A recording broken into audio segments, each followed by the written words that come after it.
И если вы продолжите эту игру, вы будете жестокими,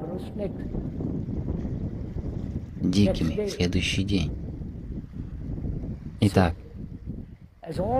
если все времена заложены в сейчас, что является фактом, действительностью, может ли произойти тотальное изменение сейчас?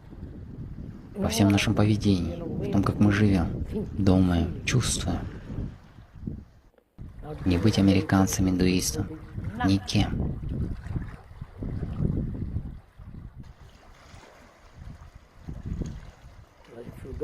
Но если вы не привнесете изменения радикально, психологически,